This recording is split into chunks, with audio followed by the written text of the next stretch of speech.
आइए आज बात करें मेरी वोल्सनक्राफ्ट की। ब्रिटिश सिद्धांतकार, चिंतक, दार्शनिक और महिलाओं के अधिकारों की प्रबल समर्थक मेरी वोल्सनक्राफ्ट का जन्म 27 अप्रैल 1759 को ब्रिटेन के स्पिटफील्ड नामक स्थान पर हुआ। मेरी वोल्सनक्राफ्ट के पिता जॉन वोल्सनक्राफ्ट एक समृद्ध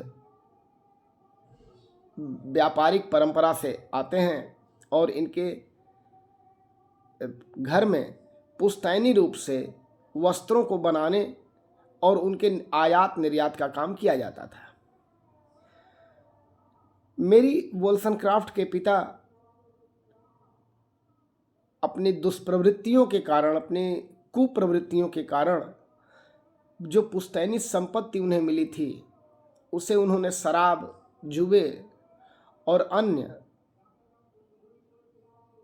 अमर्यादित कामों में खर्च कर लिया और परिणाम हुआ कि इनकी आर्थिक स्थिति जो इनके बाबा के समय बहुत अच्छी थी, इनके समय तक आते आते पूरी तरीके से बिगड़ गई और अब परिवार को अपनी 2 जून की रोटी कमाने के लिए एक शहर से दूसरे शहर, दूसरे से तीसरे शहर निरंतर भागना भटकना पड़ा। पिता की ऐसी आर्थिक स्थितियों का असर मेरी वोल्सनक्राफ्ट के जीवन और उनके मूल्यों और विचारधारा पर भी पड़ा। आर्थिक तंगी से जॉन वोल्सनक्राफ्ट का जो दाम्पत्य जीवन था वह भी बहुत खराब था। मेरी वोल्सनक्राफ्ट ने लिखा है कि मेरे पिता प्रायः मेरी माँ को मारते रहते थे, पीटते रहते थे और मेरी माँ कमरे में अकेले रोया करती थी। ऐसी स्थिति में मैं भी प्रायः उस कमरे के बाहर बैठ जाती थी और उन सारी बातों के बारे में सोचती थी कि इन सारी समस्याओं की जड़ क्या है, और तब मुझको ऐसा प्रतीत होता था कि इन सारी चीज़ों के पीछे एक चीज़ जिम्मेदार है, वह है मेरी माँ का अपने पैर पे खड़ा न होना, उसका शिक्षित न होना और उसका अपने अधिकारों के बारे में जागरूक न होना। मेरी वोल्सनक्राफ्ट आगे चलकर इन्हीं पारिवारिक परिस्थितियों में अपने विचारों, अपने मूल्यों और एक नई सर्जनाओं के साथ अपना चिंतन प्रारंभ करती हैं और इंग्लैंड के उस सामाजिक राजनीतिक जीवन में औरतों के अधिकारों के पक्ष में एक ऐसी चिंगारी के रूप में अपने विचारों को प्रस्फुटित करती हैं जो आगे चलकर एक बहुत बड़ा प्रकाश स्तंभ बन गया। अपने आगे के जीवन में मेरी वोल्सनक्राफ्ट ने फेनी ब्लड से शादी की, जो इनके मित्र थे और जिनके साथ एक लंबे समय से ये रह रही थीं। और फेनी ब्लड से शादी करने के लिए 1785 ईस्वी में मेरी वोल्सनक्राफ्ट लिस्बन, पुर्तगाल चली गईं और पुर्तगाल में उन्होंने फेनी ब्लड की बच्ची को जन्म दिया, लेकिन दुर्भाग्यवश वो बच्ची कुछ ही समय बाद एक्सपायर कर गई, मर गई और इसका मेरी वोल्सनक्राफ्ट के ऊपर बड़ा गहरा असर पड़ा और उन्होंने एक छोटा सा नावल लिखा, मेरी a fiction.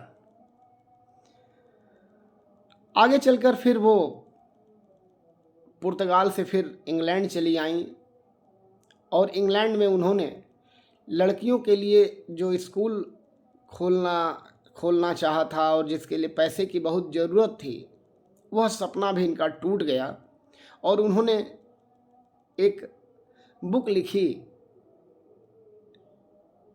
Thoughts on the education of daughters, लड़कियों की शिक्षा पर विचार। और उस पुस्तक के द्वारा उन्होंने पहली बार इंग्लैंड के उस परंपरागत मध्यम वर्ग और अभिजात वर्ग को यह बताया कि जब तक आप अपनी लड़कियों को लड़कों के समान नहीं मानेंगे तब तक आप उनकी शिक्षा का उचित प्रबंध नहीं कर सकते। लड़कियां अपने अधिकारों में, अपनी सोच में, अपने विचार में, अपने मूल्यों में किसी भी तरीके से पुरुषों यानी लड़कों से कम नहीं हैं। और यह सोच उस समकालीन इंग्लैंड के लिए एक बहुत ही अग्रगामी कदम था। याद कीजिए, बेंथम उस युग का सबसे बड़ा विचारक माना जाता था और उस बेंथम ने भी यूनिवर्सल सार्वभौमिक रूप से पुरुषों के वयस्क मताधिकार की बात की थी। महिलाओं को उसने मत देने का अधिकार नहीं दिया था। और उस बेंथम को तत्कालीन इंग्लैंड का सबसे बड़ा विचारक माना जाता था, जहां सबसे बड़े विचारक का ही यह मूल्य हो कि महिलाओं को वोटिंग राइट नहीं मिलना चाहिए। ऐसे समाज में महिलाओं की शिक्षा, उनके अधिकार, उनके मूल्य या उनके विचार पर कौन बात करेगा।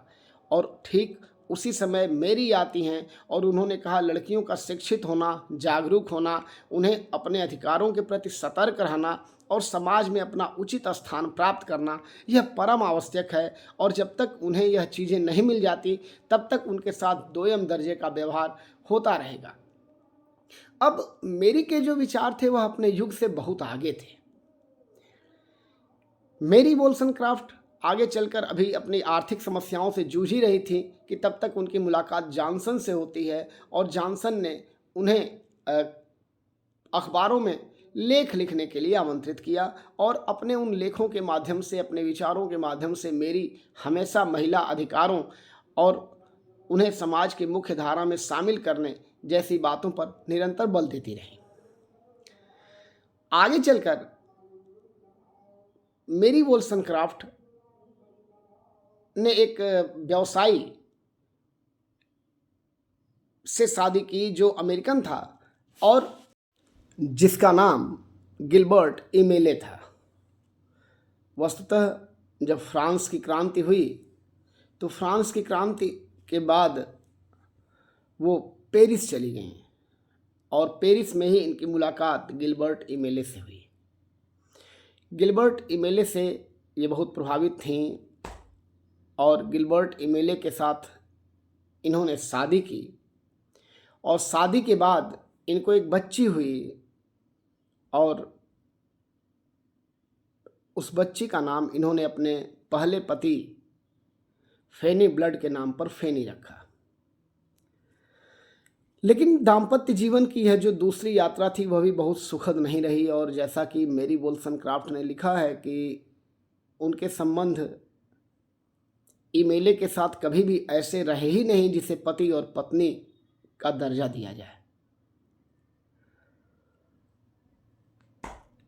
इमेले के साथ संबंध विच्छेद हो गया और मेरी वोल्सनक्राफ्ट को इसका गहरा सदमा लगा और उनके मन में आत्महत्या जैसे विचार आए। उन्होंने प्रयास भी किया था आत्महत्या का, लेकिन सफल नहीं हो पाई क्योंकि प्रकृति को कुछ और मंजूर था। फिर ये लंदन लौट आती हैं और लंदन में विचारकों के एक समूह जिसे अराजकतावादी कहा जाता है, जिसमें बाकुनिन, क्रोपातकिन जैसे लोग थे। और अराजकतावाद की विचारधारा ये थी कि राज्य रूपी सत्ता को समाप्त किया जाए। इन्हीं अराजकतावादी समूह में विलियम गाडविन भी थे और विलियम गाडविन के साथ आगे चलकर मेरी वोल्सनक्राफ्ट ने पुनः विवाह कर लिया। विवाह करने के बाद इनको एक बच्ची हुई और बच्ची पैदा होने के 11वें या 12वें दिन बाद मेरी वोल्सनक्राफ्ट ने इस पूरी दुनिया को गुड बाय कह दिया। ये पूरा उनका जो जीवन था मेरी वोल्सनक्राफ्ट का, वो परंपरागत इंग्लैंड के मध्यम वर्गीय या अभिजात्य वर्गीय परिवार की लड़कियों से मेल नहीं खाता। वास्तव में स्त्रियों के ऊपर जितनी भी वर्जनाएं लगी थीं, जितने भी प्रतिबंध आरोपित थे परंपरागत ब्रिटिश समाज में, उन सारे प्रतिबंधों को तोड़ते हुए महिलाओं की शिक्षा के लिए, उनके अधिकारों के लिए, उन्हें समाज की मुख्य धारा में शामिल करने के लिए और उन्हें राजनीतिक व्यवस्था में सम्मानजनक स्थान दिलाने के लिए मेरी वोllstonecraft जीवन भर न केवल संघर्ष करती रहीं, बल्कि यूं कहें कि उस पूरे समाज का में महिलाओं के विचारों का नेतृत्व भी करती रहीं। मेरी वोllstonecraft की प्रतिभा का मूल्यांकन करने के लिए यह बात कहना जरूरी है कि 1 नवंबर 1790 को बर्क ने फ्रांसीसी क्रांति का विरोध करने के लिए या फ्रांसीसी क्रांति के समर्थकों के मूल्यों और उनके विचारों की निंदा करने के लिए एक पुस्तक लिखी, reflection on the revolution of France. और इसमें उन्होंने ये बताया कि फ्रांस के परंपरागत मूल्यों और मान्यताओं पर प्रहार करते हुए यह जो क्रांति की गई है, जिसमें नारा दिया गया स्वतंत्रता, समानता और भ्रातृत्व, यह पूरी तरीके से एक मिथ्या विचार है और इसका कोई फायदा नहीं होगा, बल्कि अतीत में ऐतिहासिक रूप से उपलब्ध किए, ऐतिहासिक रूप से जुटाए गए वह सारे मूल्य और सारे विचार ध्वस्त हो जाएंगे, समाज का ढांचा बिखर जाएगा और पूरी राजनीतिक व्यवस्था एक अराजकता का शिकार हो जाएगी, ऐसा बर्क ने कहा था फ्रांसीसी क्रांति की आलोचना करते हुए। 1 नवंबर को बर्क की किताब आती है और 27 नवंबर को 1790 को, ठीक 27 दिन बाद, बर्क के सभी प्रकार के तर्कों, प्रश्नों और उनके मिथ्या आरोपों का उत्तर देते हुए मेरी वोllstonecraft ने एक पैम्फलेट निकाला जिसका नाम था vindication of the rights of man. और इसमें उन्होंने बर्क के जितने भी आरोप थे फ्रांसीसी क्रांति का विरोध करने के लिए, परंपराओं का समर्थन करने के लिए, ऐतिहासिक मूल्यों की रक्षा करने के लिए, उन सबका इन्होंने एक एक करके उत्तर दे दिया और यह बताया कि कोई भी परंपरा शाश्वत नहीं होती, उसे आधुनिक सामाजिक, आर्थिक, राजनीतिक संदर्भों में ढलना पड़ता है। मेरी वोllstonecraft ने 1792 में एक और महत्वपूर्ण पुस्तक लिखी, vindication of the rights of women, और इसमें उन्होंने रूसो के द्वारा 1762 में जो शिक्षा पर लिखी गई किताब थी द इमाइल के विचारों का खंडन किया और ये बताया कि महिलाओं को भी शिक्षा प्राप्त करने का वैसे ही हक है जैसा कि पुरुषों को। रूसो कहता है कि प्रकृति सर्वश्रेष्ठ शिक्षक है, संस्थाएं, स्कूल, कॉलेज ये उसे सिखा नहीं सकती। मेरी वोllstonecraft ने तर्क किया कि यदि पुरुषों को ये संस्थाएं सिखा सकती हैं तो फिर स्त्रियों को क्यों नहीं? पुरुषों को उनके अधिकारों, कार्यों और उनके भविष्य के प्रति जागरूक बना सकती हैं तो फिर स्त्रियों को क्यों नहीं बना सकती हैं? वस्तुतः मेरी वोllstonecraft ने इंग्लैंड के उस समाज में पहली बार यह बताया कि महिला और पुरुष के बीच कोई अंतर नहीं है, अंतर है तो केवल एक पुरुषवादी समाज की सोच का, उसके अपने मूल्य का। ऐसा करने वाली यूरोप में वो प्रथम श्रेणी की महिला थीं। ऐसी अनेक महिलाओं ने आवाज़ उठाई, लेकिन मेरी वोllstonecraft की आवाज़ बहुत दूर और देर तक सुनी जाती रही। मेरी वोllstonecraft ने यह बताया कि जो समाज महिलाओं को समानता का दर्जा नहीं देता, उनके अधिकारों के प्रति जागरूक नहीं रहता या संवेदनशील नहीं रहता, उस समाज का आधा वर्ग अपनी उपलब्धियों से वंचित रहता है। और यदि समाज का आधा वर्ग समाज के योगदान में, समाज को आगे बढ़ाने में योगदान नहीं कर पा रहा है तो वह समाज स्वस्थ नहीं है। अब हम बात करेंगे मेरी वोllstonecraft के राजनीतिक विचारों की, जो उनके जीवन के विभिन्न अनुभवों और आयामों पर आधारित हैं। मेरी वोllstonecraft के राजनीतिक विचारों को अनेक शीर्षकों के अंतर्गत वर्णित किया जा सकता है। जो पहला शीर्षक मैं आपके सामने रख रहा हूँ वो ये है कि मेरी वोllstonecraft पुरुष प्रधान परिवार व्यवस्था, या जिसे पितृसत्तात्मक परिवार व्यवस्था कहते हैं, उसकी विरोधी है। मेरी वोllstonecraft पितृसत्तात्मक परिवार व्यवस्था का विरोध दो आधारों पर करती हैं। एक तो अपने जीवन के अनुभवों के आधार पर और दूसरा आधुनिक मूल्य के रूप में लैंगिक न्याय के आधार पर। मेरी वोल्सनक्राफ्ट ने अपने परिवार में देखा था कि परिवार के पिता और उनके पूर्वजों की संपत्ति में जो हिस्सा मिलता रहा है वो हमेशा पुत्रों को मिलता रहा है। घर की पुत्रियों या लड़कियों को परिवार की संपत्ति में कोई हिस्सा नहीं मिलता था। और यदि घर के पुरुष निकम्मे हो गए या दिशाहीन हो गए या पथभ्रष्ट हो गए तो ऐसी स्थिति में घर की लड़कियों का अस्तित्व और उनका भविष्य अपने आप में ही एक दुर्दशा से ग्रस्त हो जाता है। और इन सारे संकटों को मेरी ने खुद झेला था, भोगा था। उनका ये कहना था कि यदि परिवार पितृसत्तात्मक न होकर मातृसत्तात्मक रहा होता या परिवार में किसी की भी सत्ता नहीं रहती और सबकी सत्ता को समान रूप से महत्ता मिली होती तो शायद उनके जीवन की वह दुर्गति नहीं होती जो उन्होंने अपनी युवावस्था में स्वयं के संदर्भ में झेला था या भोगा था। उन्होंने कहा कि घर की संपत्ति में सभी को समान हिस्सा मिलना चाहिए, सभी का समान हक होना चाहिए। और यदि घर की संपत्ति में सभी का समान हक नहीं होता तो यह बात अपने आप में लैंगिक न्याय के विपरीत है, क्योंकि लिंग के आधार पर किसी को संपत्ति में हिस्सा मिले और किसी को संपत्ति के हिस्से और हक से वंचित कर दिया जाए, यह बात अपने आप में ही आधुनिक लैंगिक न्याय के सिद्धांतों के विपरीत है। मेरी वोल्सनक्राफ्ट पितृसत्तात्मक व्यवस्था का इसलिए भी विरोध करती हैं क्योंकि उसमें केवल एक पुरुषवादी सोच को समर्थन और प्रोत्साहन मिलता है और महिलाओं को दोयम दर्जे का नागरिक मान लिया जाता है।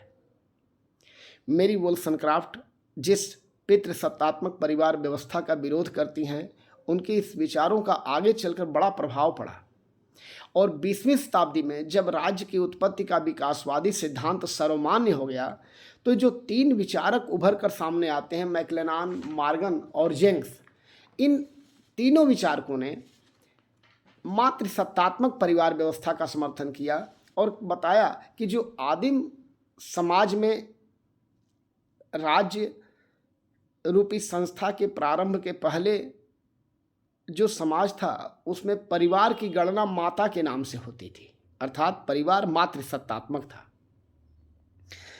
जॉन फर्गुसन मैक्लेनान जो कि स्कॉटलैंड के थे, इन्होंने प्रिमिटिव मैरिज नामक अपनी किताब में सबसे पहले यह बताया कि प्रारंभ में वंश की गणना माता के नाम से होती थी। क्योंकि विवाह नामक संबंध या संस्था अभी अस्तित्व में नहीं आई थी। माँ बच्चे को जन्म देती थी, बच्चे का पालन पोषण करती थी, अतः बच्चे की पूरी पहचान उसकी माँ के नाम से ही समाज में जानी जाती थी। एडवर्ड जेंग्स जो कि ब्रिटिश न्यायविद थे, इन्होंने अपनी किताब ए हिस्ट्री ऑफ पॉलिटिक्स में भी इस बात का उल्लेख किया है कि जो प्रारंभिक समाज रहा वो मातृसत्तात्मक था और ये पुरुषों की वर्चस्ववादी सोच ने उस समाज को या अपना बल और अपना ऐश्वर्य या अपनी ताकत दिखाने की जो एक पुरुषवादी प्रवृत्ति है, उसने उस पूरे समाज का स्वरूप बदल कर रख दिया।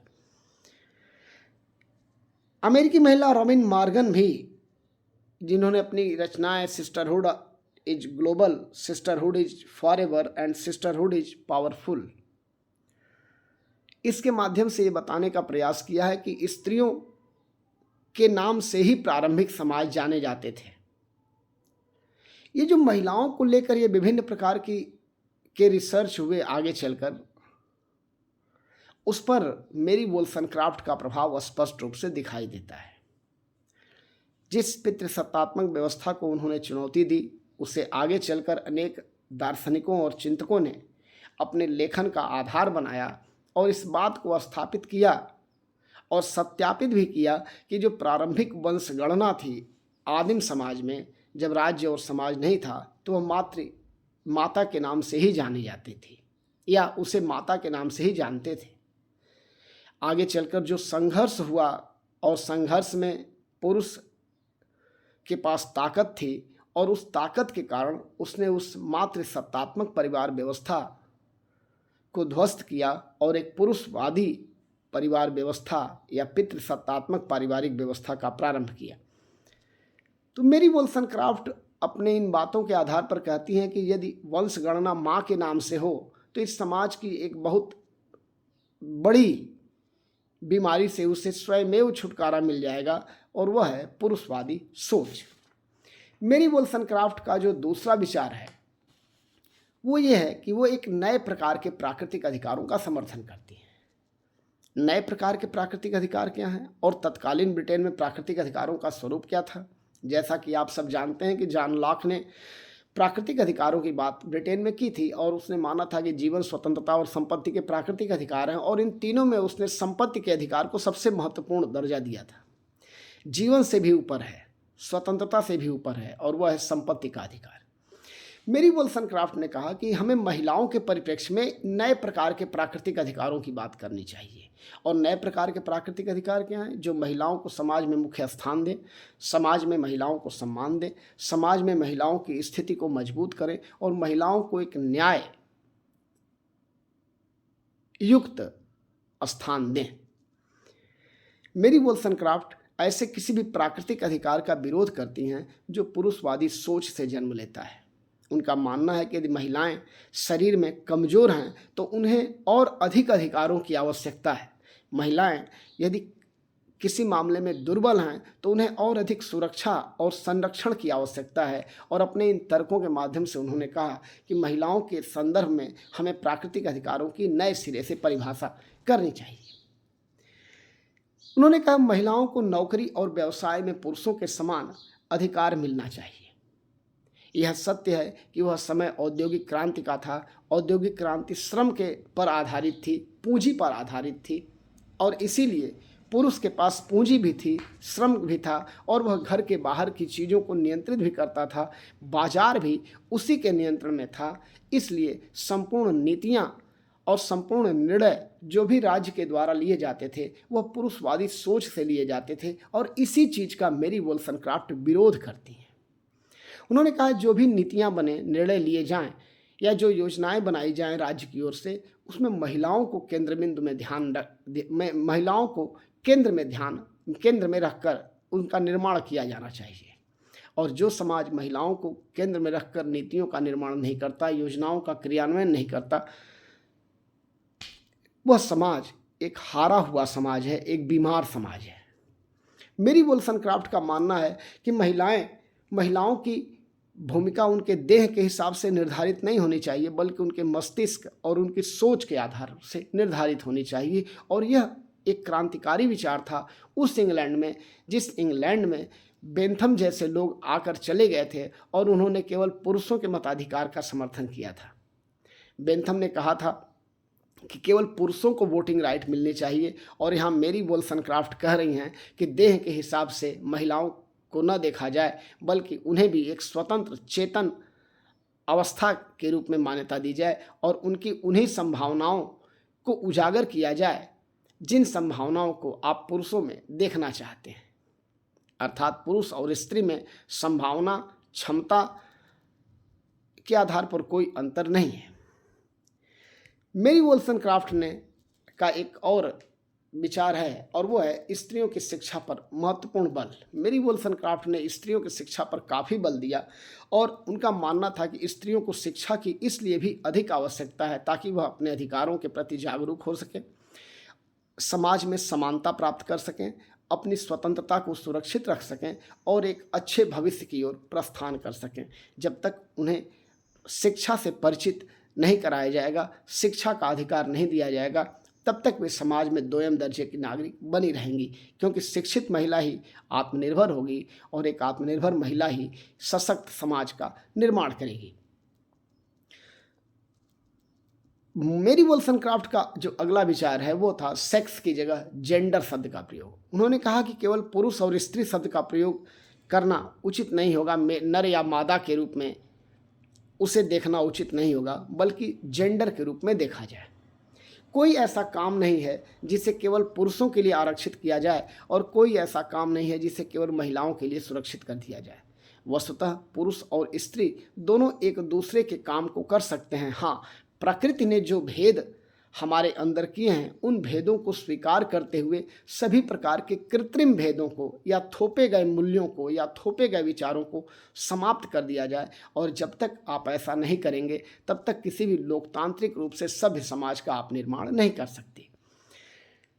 मेरी वोllस्टोनक्राफ्ट इसीलिए राजतंत्रों का विरोध करती हैं, इसीलिए वह रूढ़िवादी परंपराओं का विरोध करती हैं, इसीलिए वह अनुदारवाद, वर्ग के अनुदारवाद का विरोध करती हैं, क्योंकि इन सब जगह महिलाओं को उनके अधिकारों से वंचित रखा जाता है, उन्हें दोयम दर्जे का नागरिक माना जाता है। लोकतंत्र समानता और स्वतंत्रता के नारे के आधार पर दिया गया सिद्धांत है। इसलिए मेरी वोllस्टोनक्राफ्ट का मानना है कि सभी लोकतांत्रिक समाजों को महिलाओं के प्रति अधिक संवेदनशील, अधिक जागरूक, अधिक सतर्क रहने की आवश्यकता है, और यदि वह ऐसा नहीं करते तो उन्हें लोकतांत्रिक कहलाने का भी कोई हक और अधिकार नहीं है। और अब अंत में बात करेंगे मेरी वोllस्टोनक्राफ्ट के विचारों का क्या असर पड़ा और उन्हें हम किस रूप में याद करते हैं। वस्तुतः मेरी वोllस्टोनक्राफ्ट का जो अपना व्यक्तिगत जीवन था वो तो संघर्षों से भरा था, अभावों से भरा था, और जीवन भर अपने को स्थापित और परिभाषित करने के प्रयास में ही वो लगी रहीं और पूरा जीवन उन्होंने खपा दिया। उन्होंने 3 शादियां की और 2 शादियां, पहले में जो पति थे वो एक्सपायर कर गए, दूसरे में पति से उनका संबंध अच्छा नहीं रहा, और तीसरे जो गार्डविन साहब थे उनके साथ उनका दाम्पत्य जीवन अच्छा चलता, लेकिन उसके पहले वह खुद ही इस दुनिया से चली गई। मेरी के जो विचार थे वो इंग्लैंड के परंपरावादी समाज से नहीं मिलते थे, और ये पहली बार था जब किसी महिला ने अंतर्राष्ट्रीय मंच पर इंग्लैंड का होते हुए भी उन मूल्यों और विचारों को ध्वस्त करने का काम किया जो महिलाओं के पांवों में बेड़ियां बांधती हैं, उन्हें आगे नहीं बढ़ने देती, उन्हें पुरुषों के बराबर अधिकार नहीं देती, उनकी स्वतंत्रता का सम्मान नहीं करती और एक व्यक्ति के रूप में उन्हें मान्यता नहीं देती। और इन सब के विरुद्ध उन्होंने आवाज़ उठाकर इंग्लैंड के नारी जगत पर न केवल उपकार किया बल्कि पूरी दुनिया के स्त्रियों की एक सही स्थिति को विश्व के सामने रखा, और लोगों को यह संदेश दिया कि जब तक ये महिलाएं मुख्यधारा में शामिल नहीं होंगी, मानवता और अंतर्राष्ट्रवाद जैसे मूल्यों का कोई महत्व नहीं है।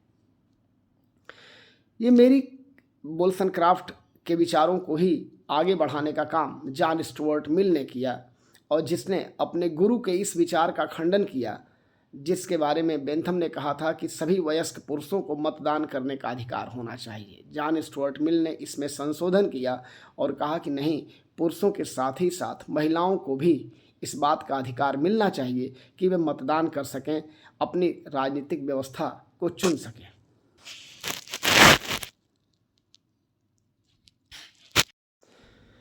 जॉन स्टुअर्ट मिल ने मेरी वोllस्टोनक्राफ्ट के विचारों को आगे बढ़ाया, और ये जॉन स्टुअर्ट मिल समय के जिस बिंदु पर आते हैं उसी समय भारत में 1829 में सती प्रथा को बंद किया गया। और ये कहना तो मुश्किल है कि मेरी वोllस्टोनक्राफ्ट के विचारों का क्या असर पड़ा, लेकिन मेरी वोllस्टोनक्राफ्ट के विचारों ने पूरी दुनिया को पहली बार यह एहसास करा दिया था कि महिलाओं के अधिकारों और उनकी स्वतंत्रता के प्रति भी एक नई सोच के साथ लोकतांत्रिक समाजों को आगे बढ़ना है।